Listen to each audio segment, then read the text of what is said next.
Muy buenas noches, ingeniero. Vamos a hablarle un poco sobre el resumen del capítulo 5. Quien conforma este grupo es Gonzalo y mi persona es Steven. Bueno, dice características del flujo uniforme. Bueno, un flujo uniforme tiene las principales características. En un caudal, el área mojada, la velocidad, la profundidad y el caudal en cada sección del canal son constantes. Es decir, que no va a cambiar el valor, se va a mantener. Lo contrario sucede con la línea de energía, la superficie del agua y el fondo del canal, que son paralelos en cada sección del canal. Es decir, sus pendientes todas son iguales. La siguiente fórmula se la conoce así. S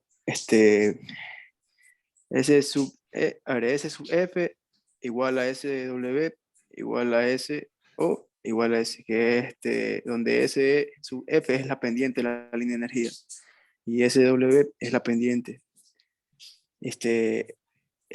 Bueno, S sub F, como decía, es la línea de energía y SO es la pendiente del fondo del canal de agua. Ya, entonces dice, cuando el flujo ocurre en un canal abierto, el agua encuentra resistencia a medida que fluye las aguas abajo. Esta resistencia por lo general es contrarrestada por los componentes de las fuerzas gravitacionales que actúan sobre el cuerpo del agua en dirección del movimiento. Para recalcar que un flujo uniforme siempre alcanzará la resistencia que se equilibra con las fuerzas gravitacionales.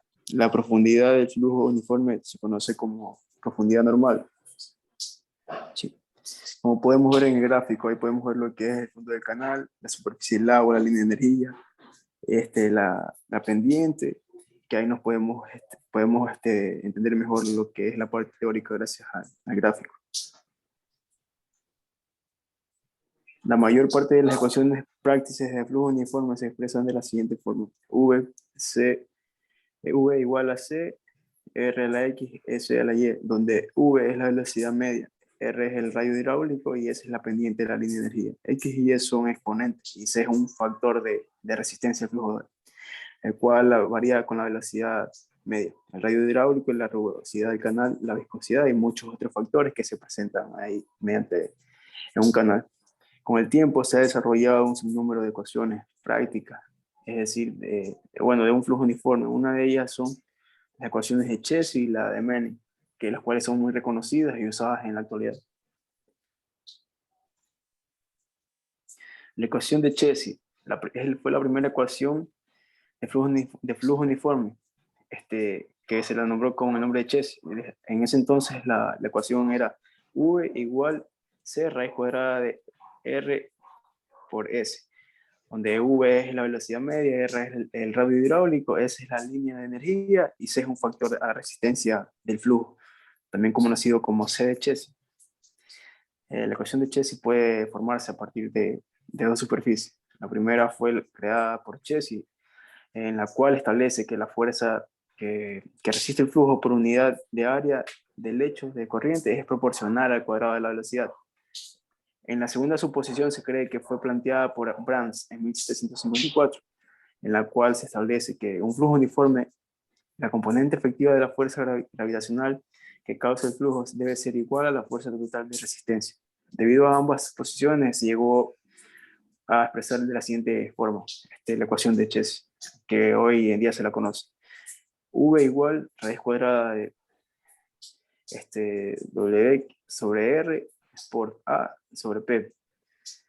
Eso multiplicado por S, que es la pendiente, igual a C, que es el factor de resistencia, y por raíz cuadrada de R por S, que es el radio hidráulico por la pendiente. En cambio, la ecuación de Manning, en 1889, el ingeniero irlandés Roberto Manning, por eso la ecuación se llama así, ecuación de Manning, presentó una ecuación que con el tiempo se fue modificando. La ecuación se expresa así: V igual a 1 sobre N por R a las 2 tercios por S a la 1 medio, donde V es la velocidad media, R es el radio hidráulico, S es la pendiente de la línea de energía y N es el coeficiente de rugosidad. Esta ecuación fue específicamente conocida como N de Manning. Esta ecuación fue desarrollada a partir de 7 ecuaciones diferentes, las cuales se basaban en los datos experimentales de Basing y además verificadas mediante 170 datos experimentales de Basing y además observaciones. Debido a la simplicidad de su forma y los resultados satisfactorios que arrojan en aplicaciones prácticas, la ecuación de Mannix se ha convertido en la más utilizada de todas las ecuaciones de flujo uniforme para cálculos en canales abiertos.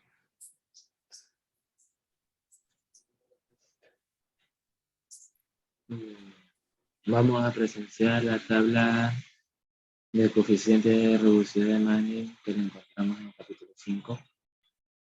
Ahí encontraremos valores de reducida n para distintos tipos de canales que con distintos tipos de reducción.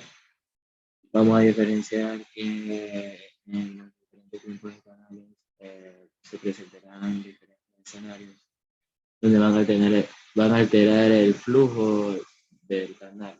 El canal no puede ser ni horizontal porque simplemente el canal para su flujo uniforme tiene que ir abajo. Y siempre va a tener que estar presente una fuerza gravitacional y resistencia. Son parte de, ¿cómo decirlo?, de donde fluye el agua para que este pueda accionarse y tener sus consecuencias en todos sus actos, en toda su naturaleza. Y tenemos los diferentes tipos de canales y, como nombramos hace un momento, los mínimos y máximos del factor de rugosidad. Como dije, tenemos diferentes tipos de materiales que a veces conforman un canal, veremos sus combinaciones. Y lo que tenemos en negritos son los valores que más confiables a utilizar de rugosidad para las diferentes secciones. Son 4 tablas que tienen su tipo de canal y su descripción, sus valores en el máximo y en el mínimo. Como tenemos aquí, tenemos tipos de canales revestidos con placas de concreto, vaciadas con plataformas móviles de nivelación, pulimentos, tenemos con velocidad incremental dado al aumento de los materiales o circulación. Tenemos canales de tierra, de concreto, tenemos ciertas características hechos por toscos, de cava, de no sabemos qué ciudad, cómo hacer conversiones de equipos y características de a poco. Son diferentes tipos de canales. Creo que si no vamos a libros, entenderemos de mejor manera, o se podrá apreciar de mejor manera las imágenes, ¿no? Y aquí tenemos unos ejercicios que también voy a explicar con mi compañero. Vamos a explicar dos ejercicios que son sencillos de entender. Voy a empezar yo y ahí él terminará. Cuando el coeficiente de Chesi determinado mediante la ecuación de E.K se vuelve independiente de la pendencia y demuestra el valor de R, que ahorita lo consideramos que encuentra la relación entre la acción de coeficiente entre n y de Q. Tenemos aquí las ecuaciones, la fórmula es 757.6 para lo que es la n, para sacar la primera fórmula. Tenemos 157,6 sobre 1 más m dividido para la raíz cuadrada de r. Vamos a despejar lo que es r, sacamos adaptamos de manera algebraica, encontraremos la fórmula C por m sobre 155.6 menos. Esto R, como vemos aquí en el enunciado, es 3,28. Para llegar a esto tenemos que hacer pruebas de ensayo. ¿Qué quiere decir eso? Que vamos a tener que jugar con los valores para poder llegar a un valor que encierra o que se aproxima a Entonces, entre pruebas de ensayo y error, deduje que 777,8 equivale a la igualdad de R. Vamos para el otro ejercicio, que para las condiciones dadas para el ejercicio 5,1, 5 raya 1, calcula los valores de M, de Basing y de Power. El ejercicio es este. Podemos aquí evidenciar cuáles son los datos, ¿no? Entonces aquí tenemos la fórmula que utilizar para la de base. Y aquí también tenemos para decir la de power. Solo tenemos que reemplazar los datos fácil de entender y nos sale 124. Y para lo que es la C base, nos vamos a despejar. La de power, no, hay una de base, pero bueno, es parecida. Todos tienen que ver lo mismo. Entonces despejamos lo que es la E, así mismo con la misma fórmula de arriba. Tenemos los valores, reemplazamos y tenemos que nos sale menos 21.05. Tenemos aquí para sacar valor de M, despejamos los valores, utilizamos la unidad en este ejercicio.